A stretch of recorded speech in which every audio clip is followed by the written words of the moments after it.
Moya wa mivolokayo, mine moya wa njio, nelo solo mezayo, mine kokilo, wampandije mu masasu, mine ne mu misongo, mine ne kulufuyo, mine kokilo. Hello, bien-aimés dans les Seigneurs, je viens auprès de vous parce que j'ai réalisé une chose que je ne m'appartiens plus à moi-même ni à ma famille.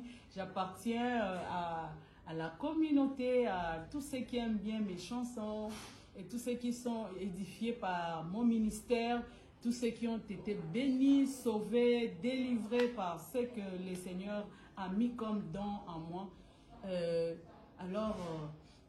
Il y a beaucoup de messages dans mon inbox, sur TikTok, sur Facebook, sur les plateformes des réseaux sociaux qui me demandent pourquoi j'ai perdu beaucoup de poids.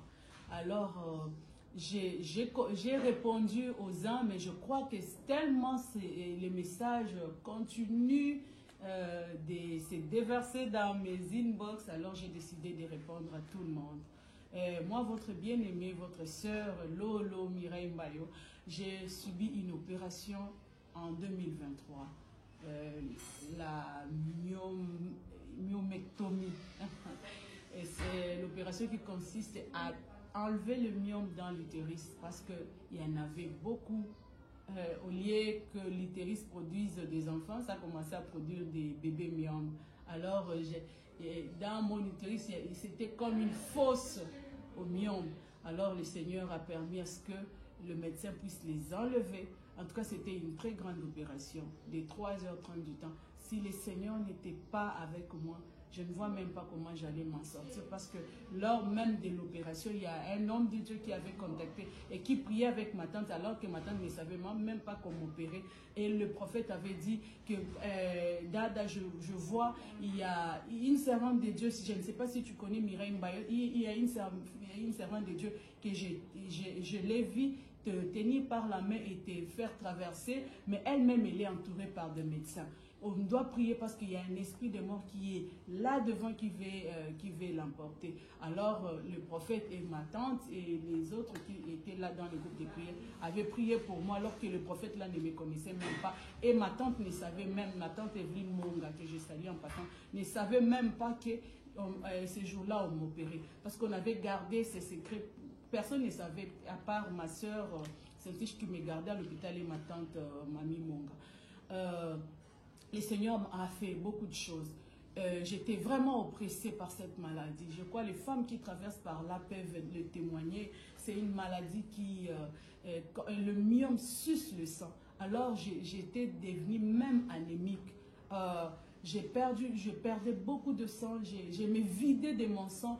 Or, la vie de l'âme, la vie de l'homme, c'est dans l'âme. La vie de l'homme, c'est dans le sang.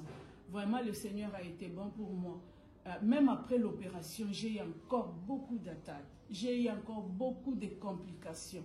Il y a des moments où j'ai rentré à l'hôpital pour me faire encore transfuser. Mais quand on me transfusait, la quantité de sang qui sortait, qui ressortait, c'était plus que ce qu'on avait, on avait transfusé, on m'avait mis. Donc c'était très compliqué pour moi. Même les médecins ne savaient même plus quoi faire pour moi. Ils avaient dit que la solution, c'était seulement enlever l'utérus parce que c'est l'utérus qui continue à produire de myome même après l'opération.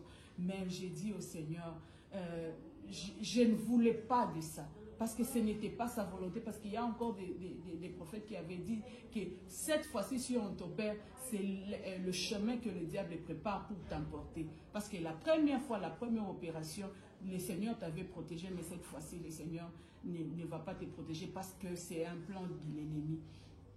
Et j'ai obéi à la voix de Dieu. Alors les messages couraient de partout, venaient de partout. Et les gens me disaient que je devais reprendre avec la musique. Parce que les messages couraient de partout pour me dire, Mireille, pourquoi tu as arrêté la musique? Pourquoi tu ne chantes pas? Moi, je disais à Dieu, guéris-moi d'abord. Parce que quand je n'avais plus de sang, je n'avais aucune énergie.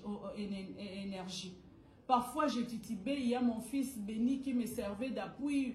Parfois, quand je partais, je devais être accompagnée par une de mes filles. C'était très compliqué pour moi. J'avais dit au Seigneur, guéris-moi d'abord et puis je vais te chanter la louange. Mais Dieu m'avait dit, chante d'abord, sers-moi d'abord. Et quand j'ai repris avec le studio, avec les trois cantiques que je vais sortir bientôt, par la grâce de Dieu, que Dieu vraiment se souvienne de moi, qu'il me donne vraiment les finances qu'il faut, parce que je viens d'une longue période, je cherche aussi des sponsors, et j'avais dit au Seigneur, guéris-moi d'abord, et le Seigneur a dit, sers-moi d'abord. Alors je ne pouvais que me plier à sa volonté. Quand j'ai commencé le studio, ce n'était pas facile. Il y a des moments où, pour monter les escaliers, parce que c'était dans un immeuble, le studio BN Record, c'était dans l'immeuble, il fallait monter les escaliers. C'était pas facile pour moi. Je n'avais pas d'énergie, j'avais des vertiges, mais j'ai obéi à la voix du Seigneur. C'est pour la toute première fois que je chante tout en étant assise, parce que je n'avais même pas la force de me lever. Et j'ai travaillé jusqu'à ce que je finisse. C'est seulement quand j'ai fini avec les chansons, quand je finis avec le studio, c'est alors que le Seigneur m'a guéri complètement. Le Seigneur a restauré ma santé. Maintenant, il reste seulement, peut-être, je suis un peu maigre, je perdis beaucoup de poids parce que j'étais à 98 jusqu'à arriver à 65 kilos. C'était pas facile pour moi. Même pour sortir, les gens qui m'ont vu au funérailles de Yalusi Kunda, il y a les gens même qui pleuraient. Je me suis dit, je ne peux pas continuer à me cacher à la maison. Je vais sortir du grand public, que le Seigneur ait pitié de moi. Là, je n'étais pas encore vraiment totalement restaurée. Mais le Seigneur, quand j'ai seulement fini à travailler les chansons, les 3 chansons, et le Seigneur m'a restauré. C'est que obéir à Dieu, c'est plus que tout. Moi, je m'attendais à ce que le Seigneur me restaure avant que je ne me mette à le servir. Mais lui voulait que j'obéisse d'abord à son ordre pour qu'il puisse me restaurer. Vraiment, je bénis le Seigneur pour vos messages d'encouragement. J'ai besoin vraiment de vos prières, de votre soutien aussi.